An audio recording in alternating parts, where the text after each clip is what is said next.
একটা মহাসাগরের মধ্যে একটা চড়ুই পাখি যে যদি একটু পানি খায়, পানি খাওয়ার পরে ওই চড়ুই পাখির ঠোঁটে যে একটু পানি লেগে থাকে ওইটারে বলে কলিল।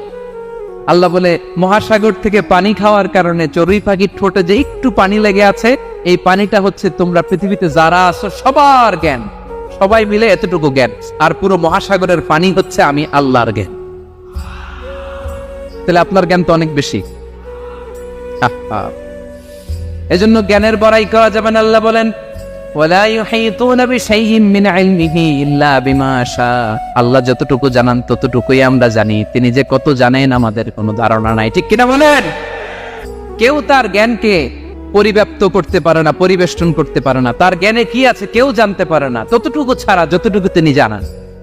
সুবহানাল্লাহ। নবীরা কি সব জানেন? বিষ্ণু ঈসা ইসলাম সব জানতেন? আল্লাহ তাআলা নবীদেরকে যতটুকু জানান ততটুকুই নবীরা বলেন, ঠিক কিনা? ওমা ইয়ানতিকু আনিল হাওয়া ইন হুয়া ইল্লা ওয়াহয়ুই ইউহা। আল্লাহ যতটুকু জানায় নবীরা ততটুকু বলতে পারে, এর বাইরে বলতে পারে না। আল্লাহ যতটুকু জানায় ততটুকু। আমাদের জ্ঞান যা আছে দিছে কে? সবাই বলুন, কে দিছে? এজন্য আল্লাহ বলে আমি যদি জ্ঞান দেই তাইলে তোমরা জ্ঞান পাও, এছাড়া জ্ঞানের কোনো মাধ্যম দুনিয়াতে।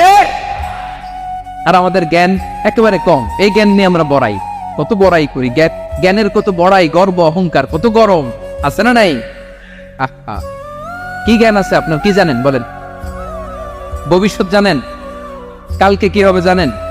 তো কি জানেন আপনি? কালকে কি হবে এটাই তো জানি না, এখন কি হবে তাই জানি না, পিছনে কি করছিলাম এটা মনে রাখতে পারেন? আজ থেকে 1 মাস আগে এই বিকেলে আপনি কি করতেছিলেন মনে আছে? এত দূরে যাওয়া লাগে না। আজ থেকে 1 সপ্তাহ আগে রাত্রে বেলায় কি খাইছিলেন মনে আছে? আজ থেকে 5 দিন আগে কোন জামাটা পরছিলাম মনে আছে? তো কি জানেন আপনি? কিছুই না। আমাদের জ্ঞানকে আল্লাহ বলেছেন কালিল। কি বলেছেন? এজন্য রব্বুল আলামিন বলেন তোমাদের জ্ঞান হলো কালিল। ওমা উতিতুম মিনাল ইলমি ইল্লা কালিলা। একেবারে যত সামান্য জ্ঞান আমি আল্লাহ তোমাদেরকে দিয়েছি, আসল জ্ঞান ভান্ডার একমাত্র আমি আল্লাহর কাছে। তাহলে আমাদের জ্ঞানকে আল্লাহ কি বলেছেন? কালিল। একটু বলুন কি বলেছেন? আওয়াজ করে বলুন। কেউ যেটা জানে না জানে কে? কেউ যেটা দেখে না দেখে কে? কেউ যেটা শোনে না শোনে কে? ইয়ালামু মা বাইনা আইদিহিম ওয়া মা, দৃষ্টিগোচর, দৃষ্টির বাইরে যা ঘটে কে জানে? তবে ঘরের ভিতরে ঢুকে জানালা বন্ধ করে লাইট অফ করে যদি আমরা কিছু করি ওইটা আর আল্লাহ জানেন। হ্যাঁ,